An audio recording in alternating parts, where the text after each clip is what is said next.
Voilà, bonjour à tous. Tout le monde m'entend bien? Merci d'être là. Merci mille fois, mille fois, mille fois. C'est vrai que c'était une journée un petit peu particulière qui a commencé avec des chutes de neige, des températures en dessous de zéro. Et donc, on a eu des petits contretemps, tout à fait involontaires, dus à l'hiver. Et donc, le groupe qui devait venir aujourd'hui n'a pas pu arriver. Et donc, on a dû improviser complètement ce qui va se passer aujourd'hui. Et donc, nous, on n'a pas froid aux yeux. Et donc, on s'est dit, voilà, vous êtes là au rendez-vous, tous. Donc, il faut absolument qu'il se passe quelque chose. Il se passe quelque chose. Alors, il y a Alfredo qui est aux percussions et qui a dit, bah oui, moi, je viens. Je viens à la résidence du Nil et je viens mettre l'ambiance. Et puis, il y a Loïc qui est à la guitare électrique qui a dit, ben moi aussi, je viens mettre l'ambiance à la résidence du Nil. Et puis, il y a Nathalie Stas qui va chanter aujourd'hui pour vous. Mais oui, et qui va mettre l'ambiance à la résidence du Nil. Donc voilà, alors on va vraiment faire du mieux pour que tout se passe de la façon la plus festive possible.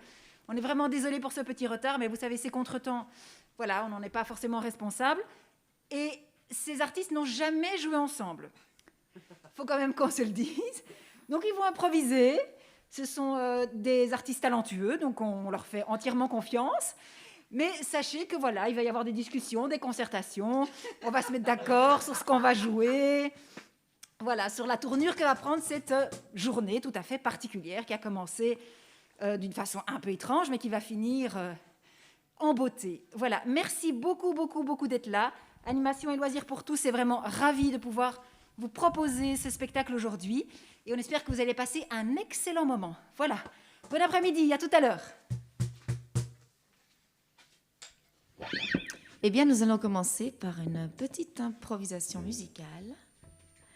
Et je vous laisse l'honneur d'ouvrir le bal, messieurs.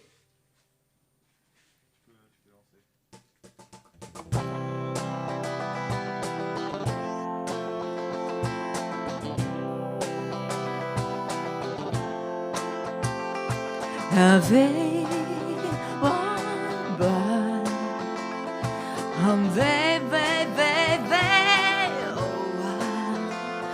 oh, say my heart, oh, way, ooh. No, I'm not alone. I'm home.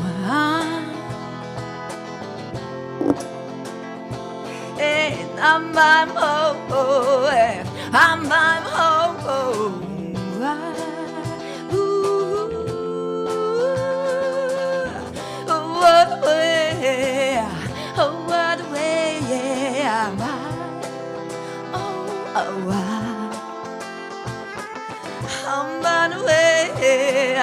I'm on the way, ooh, I'm back.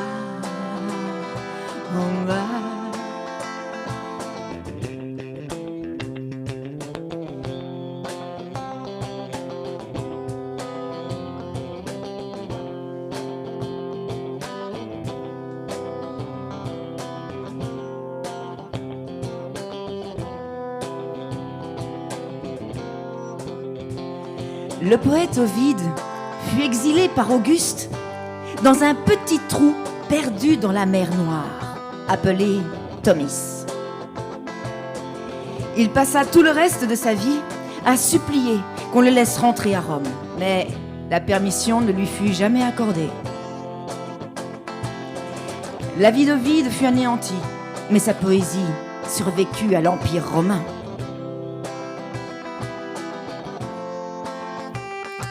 Le poète Mandelstam mourut dans un des camps staliniens, mais la poésie de Mandelstam survécut à l'Union soviétique. Le poète Lorca fut assassiné en Espagne par les phalangistes du généralissime Franco, mais la poésie de Lorca survécut au régime tyrannique de Franco. L'art était fort, les artistes l'étaient moins. L'art pouvait peut-être se défendre tout seul. Les artistes avaient besoin d'être défendus. Hey, my, oh, some way, ooh,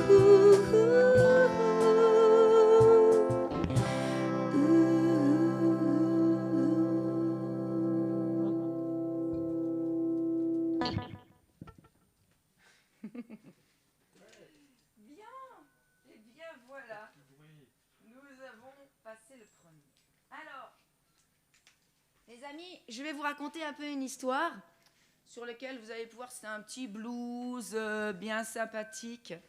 Mais c'est l'histoire d'une jeune fille. Comment? Ah oui, pardon.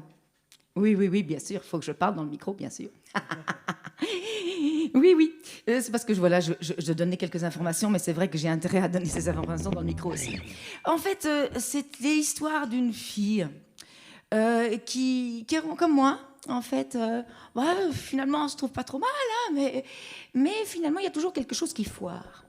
Alors, voilà, sur un petit blues, quand on se trouve un peu moins tard, qu'on se regarde sans horreur, quand les affaires enfin repartent, quand ça gratouille au côté cœur, quand on a fait tous les régimes, quand on a perdu ses coussins, ce serait carrément un crime de ne pas exploiter le terrain. Bref, on va pouvoir vivre un peu, regarder l'avenir en bleu. C'est alors qu'arrive une blonde. En 2 secondes, le ciel s'obscurcit. Et ça va les gars? Surtout, il arrive une blonde. Ah, c'est les blondes. Ah ouais, c'est vrai qu'on les oublie. Plus de jalousie vagabonde. À nous aussi, ils font la haie. Eh oui, les gars. Toujours, il arrive une blonde. Et on la hait. Bon, c'est vrai. Bien sûr, il y a les teintures, mais le problème n'est pas là. La blondeur, c'est une nature, hein. On est blonde, on ne l'est pas, gna gna gna.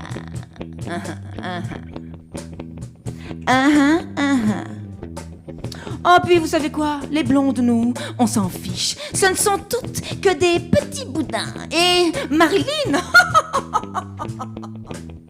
Ah, c'est de la triche. D'ailleurs, elle était même pas bien. D'ailleurs, on essaie d'y croire un peu, mais on sent que c'est pas sérieux. Alors, on imagine un monde peuplé de blondes. Oh, eh ben ça serait joli s'il n'y avait plus à la ronde rien que des blondes. Bah, on le serait aussi. Plus de jalousie vagabonde. À nous aussi, il ferait la haie. Alors, on se fait teindre en blonde. Oh ouais. Et vous savez quoi, les gars? On se hait.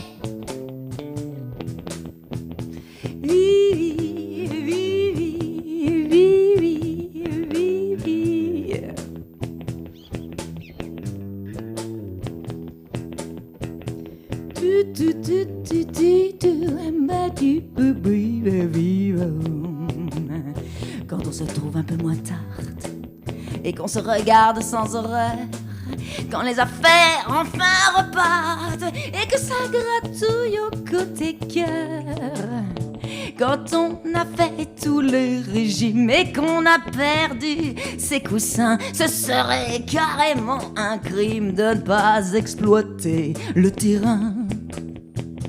Bref, on va pouvoir vivre un peu, regarder l'avenir en bleu.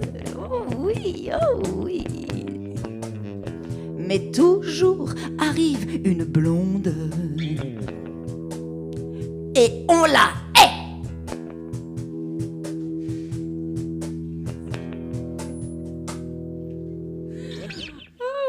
Voilà.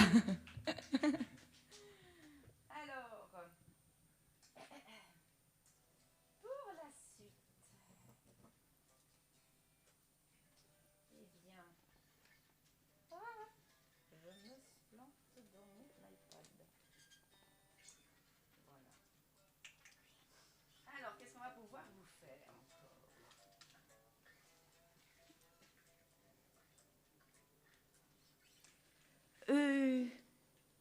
notre petite... Impro. Ça marche. On va faire ça. C'est parti. Dans quel, Vas-y. Vas-y. Non, ça, je... Allez.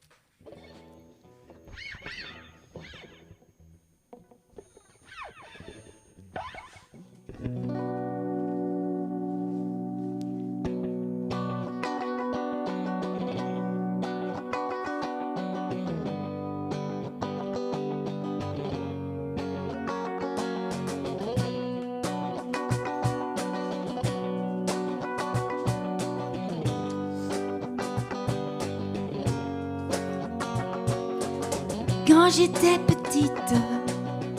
j'étais petite, on me demandait souvent. Quand j'étais petite, on me demandait, ma chérie, tu veux devenir quoi plus tard? Plus tard. C'est bien plus tard et moi, je ne sais pas moi. Qu'est-ce que je veux devenir plus tard? Une fille bien, ouais c'est ça, oui plus tard. Une fille bien, je veux devenir une fille bien. Vaste programme, drôlement plus difficile que de devenir chirurgien ou astronaute ou même américain, oh oui, ou même ministre, ça. Tout ça c'est facile aujourd'hui, peut-être. Mais pour une femme, il suffit de passer les plus belles années de sa vie à apprendre à disséquer des cadavres, à défier les lois de la pesanteur ou à parler couramment la langue de bois. Ça c'est pas trop compliqué ça, mais une fille bien, c'est quoi une fille bien? Ça s'apprend où ça, être une fille bien? Ça s'apprend où ça, être une fille bien? Dans les bouquins, ouais, moi j'en sais rien. Certainement pas à l'école, non. Une fille bien, c'est un truc abstrait, impalpable, inatteignable. L'objectif me paraît impossible à atteindre, mais c'était la seule chose qui me plaisait vraiment bien, être une fille bien. Oh, être une fille bien. Tu veux devenir quoi plus tard? C'est ce qu'ils ont pas arrêté de me dire, de me taper sur les doigts. Être une fille bien, ça c'est juste une chose qu'il fallait pas me dire à moi. Être une fille bien, c'est toujours resté un gros mystère. Mais pour ça, je dirais que faut pas s'en faire. Un jour, on me dira, tu es une fille bien maintenant. Tu es une fille bien, je comprends. Merci les gars.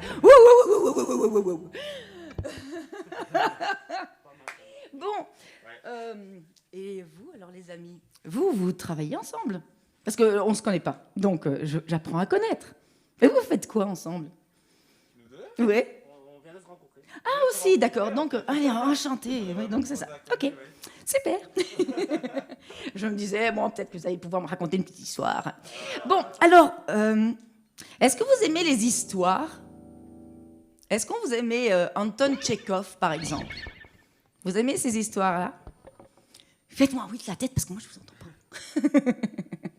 Parce que, en fait, je connais une assez belle histoire d'Anton Tchekhov, et pour ça, je dois prendre mon autre ordinateur, et qui est assez belle, et peut-être là-dessus, vous pourriez un petit peu faire de la musique, et puis voilà. Attendez une petite seconde. Vous pouvez peut-être déjà commencer, et puis je rentrais. Ouais, c'est une belle histoire. C'est un petit peu un conte, un petit conte comme un petit peu La petite fille aux allumettes, ou des choses comme ça. J'arrive.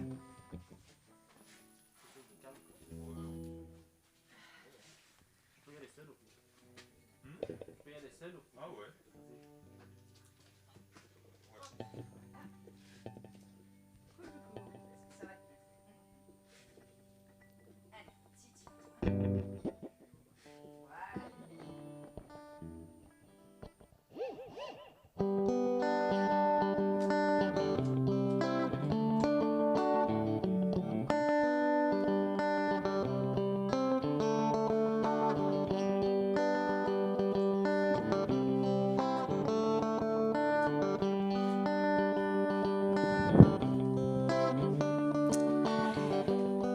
Il me faut pas beaucoup tourmenter ma mémoire pour revivre ce soir d'automne pluvieux où, me trouvant avec mon père dans une des rues les plus fréquentées de Moscou, je sentis un étrange malaise envahir lentement tout mon être. Je n'éprouve aucune douleur, cependant, mes jambes fléchissent. Les paroles s'arrêtent dans ma gorge et ma tête se penche sans force. Il me semble que je vais tomber et perdre connaissance. Si je ne m'étais pas trouvée alors dans un hôpital, le médecin aurait écrit sur ma planche « Famesse », faim. Maladie qui ne se trouve pas dans les traités médicaux. Près de moi, sur le trottoir, se tient mon père, vêtu d'un vieux pardessus d'été avec sur sa tête un bonnet de tricot d'où sort un morceau de ouate blanche. Il y a là, à ses pieds, de lourds caoutchoucs et, homme vaniteux, pour qu'on ne voit pas qu'il les porte sur les pieds nus, il a remonté sur ses jambes de vieilles tiges de bottes. Ce pauvre original,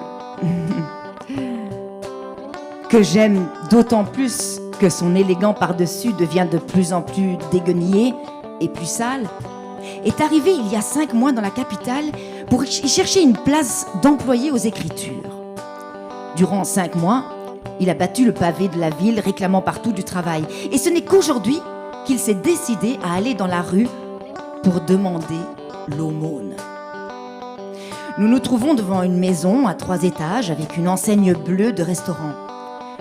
Ma tête fatiguée retombe et malgré moi, je regarde en haut vers les fenêtres éclairées du restaurant. Derrière, des silhouettes humaines s'esquissent, rapides. J'entrevois le côté droit de l'orchestre, 2 lithographies et des lampes suspendues. Mes yeux, fixés sur l'une des fenêtres, aperçoivent une tache blanchâtre et qui dessine avec netteté ses contours rectilignes sur un fond brun foncé. Je concentre ma vue et je reconnais une enseigne murale. Quelque chose y est écrit. Mais quoi ? Je ne le vois pas. Une demi-heure durant, je ne quitte pas de regard cette enseigne. Sa blancheur retient mes yeux, hypnotise mon cerveau. Je tâche de lire, mais mes efforts restent vains. Enfin, mon malaise étrange devient plus intense. Le bruit des voitures commence à me paraître un tonnerre. Dans la puanteur de la rue, je discerne 1000 odeurs. Je vois des éclairs éblouissants dans les lampes des restaurants et dans les lanternes des rues. Mes sens exacerbés acquièrent une acuité anormale.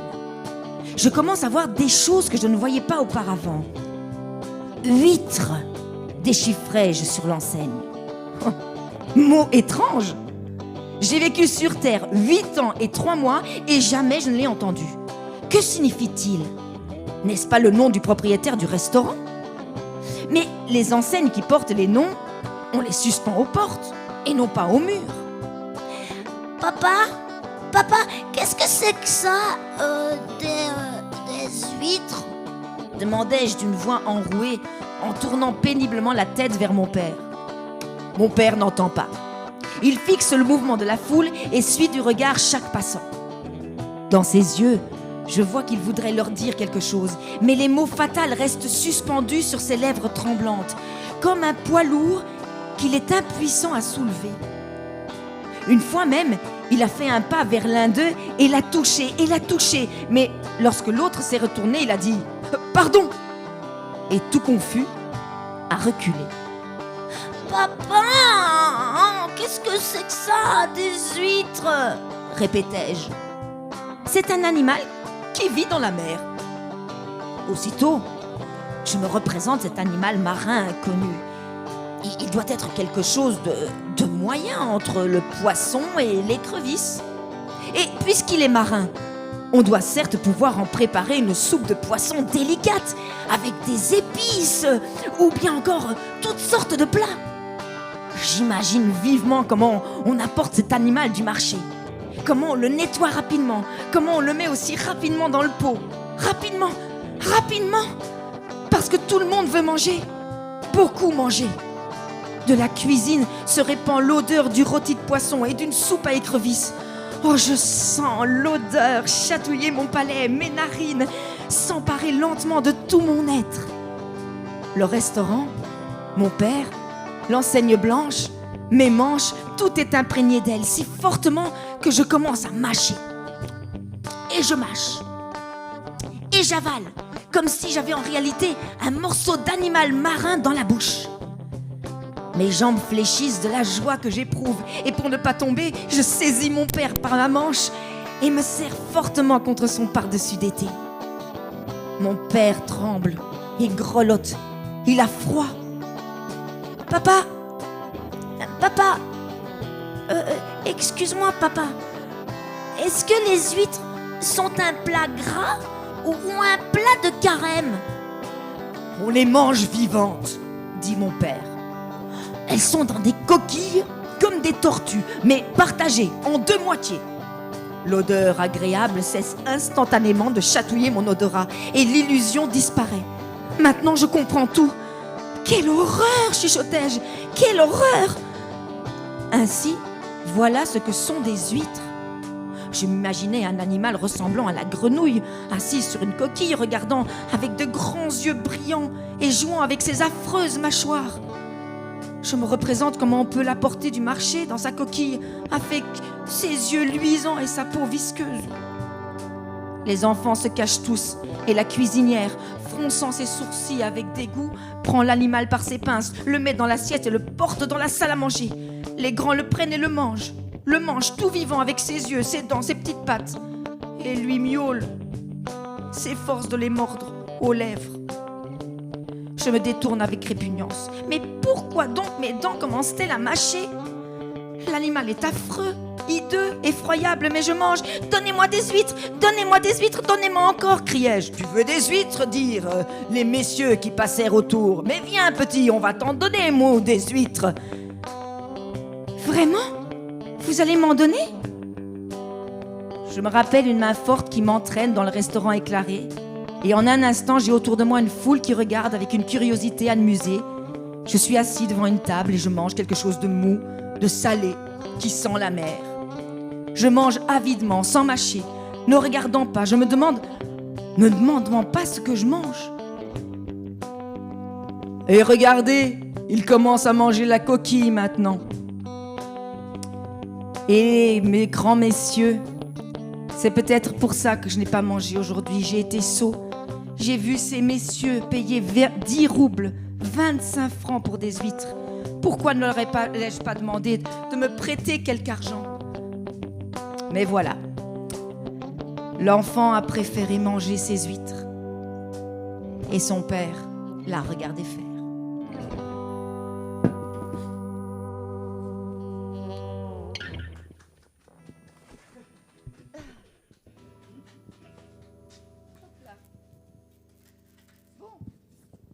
Je sais pas très bien la chanson suivante. Voilà.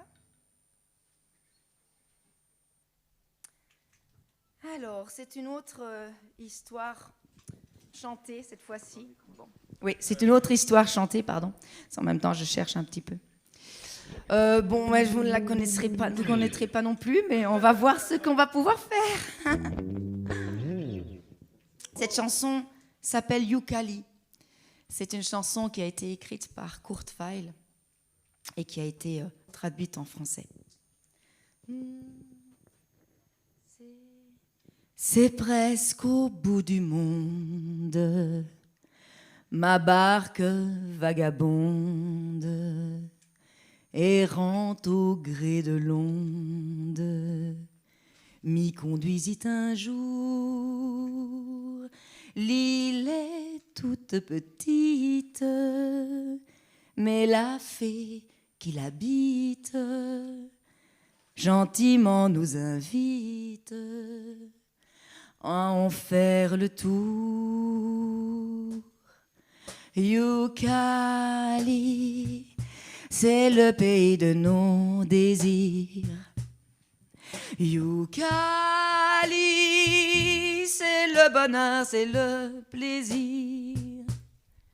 Yooka-Lee, c'est la terre où l'on quitte tous ses soucis.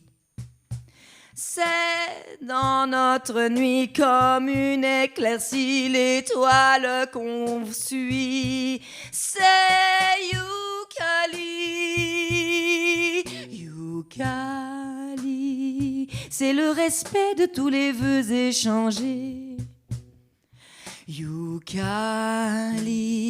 c'est le pays des beaux amours partagés. C'est l'espérance qui est au cœur de tous les humains. La délivrance que nous attendons tous pour demain. Youkali, c'est le pays de nos désirs. Youkali, c'est le bonheur, c'est le plaisir, mais c'est un rêve, une folie. Il n'y a pas de Youkali et la vie nous entraîne, la sente quotidienne. Mais la pauvre âme humaine, cherchant partout l'oubli, a pour quitter la terre su trouver le mystère où nos rêves se terrent en quelques Youkali. Youkali, c'est le pays de nos désirs. Youkali, c'est le bonheur, c'est le plaisir. Youkali, c'est la terre où l'on quitte tous nos soucis. C'est dans notre nuit comme une éclaircie, l'étoile qu'on suit. C'est Youkali, Youkali. C'est le respect de tous les vœux échangés. Youkali, c'est le pays des beaux amours partagés. C'est l'espérance qui est au cœur de tous les humains. La délivrance que nous attendons tous pour demain. Youkali, c'est le pays de nos désirs. Youkali, c'est le bonheur, c'est le plaisir, mais c'est un rêve, une folie. Il n'y a pas de Youkali. Oh, mais c'est un rêve, une folie. Il n'y a pas de Youkali.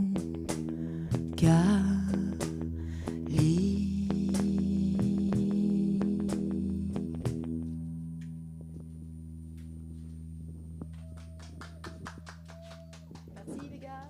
Merci. Vous avez quelque chose que vous avez envie de jouer, toi, sur lequel moi je pourrais chanter quelque chose? Alors une petite chose qui va être initiée. Vas-y, vas-y. Dis-moi. Est-ce que tu chantes sinon? Plus ou moins. C'est pas mon fort. D'accord. Pas aussi bien que vous. Je fais quelque chose qui existe. Oui, dis-moi. Je sais, genre la musique américaine. Ouais. Allez, essayons. Je sais pas, moi.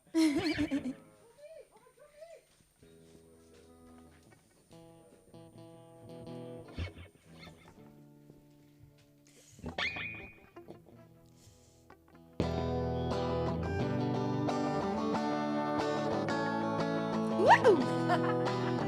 C'est quelque chose, ça. Ah oui, est-ce que vous connaissez l'histoire? Ça, je connais, mais j'ai pas les paroles de ça. Bon, c'est pas grave. In secret, my heart alone and wanna see, just want to go, want to heaven be and reconciled. Ooh, see, my love when I'm gonna say to taste. Oh, see, oh,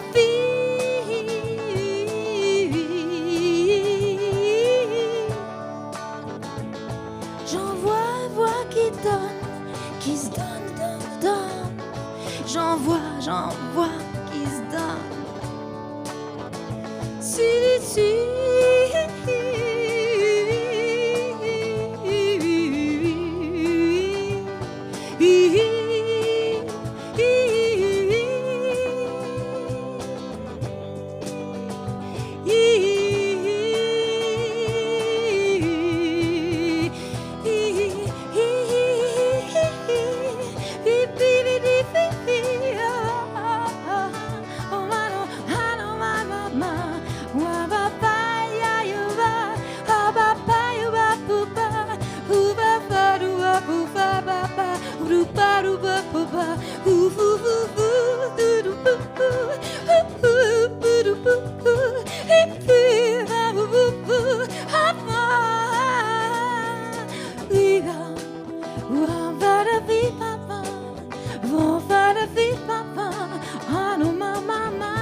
Garçons, merci.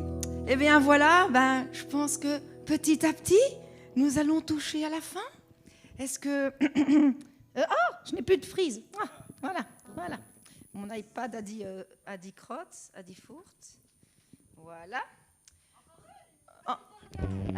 Une petite dernière. Encore une petite impro, un petit texte. Qu'est-ce que vous avez envie?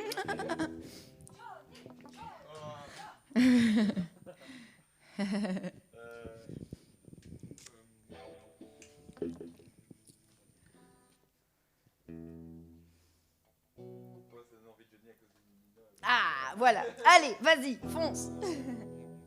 Oh, dommage. J'ai mon iPad, j'aurais bien aimé avoir un petit texte pour improviser dessus, mais tant pis. Comme j'ai fait tout à l'heure.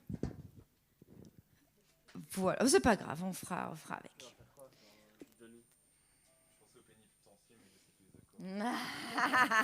Oh, c'est pas grave, lance-toi dans quelque chose. Sinon, qu'est-ce que je pourrais... Ah, oui, je t'avais envoyé des petits accords, mais voilà, tant pis. Mais, voilà, ça c'est... Bon, on va s'en prendre, improviser encore une petite dernière, simplement. Quelque chose d'un petit peu plus doux, peut-être, tu sais, un petit peu plus slow, quoi. Oui, par exemple, on peut faire un truc. Non, mais bon, voilà, je peux improviser dessus. Ouais, vas-y, fais-nous un solo de guitare de la mort qui tue.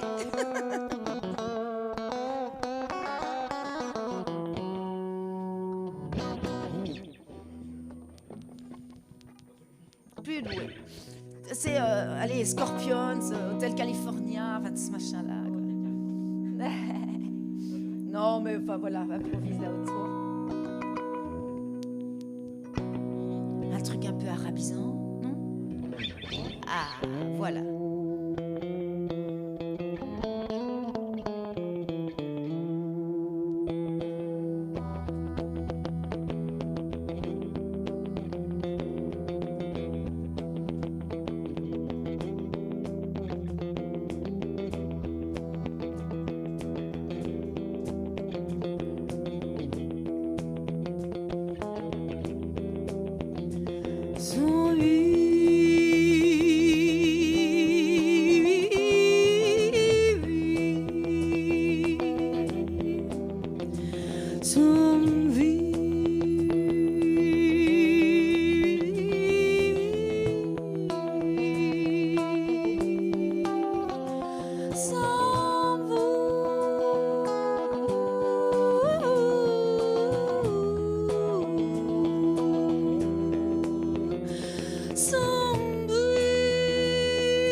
Merci beaucoup.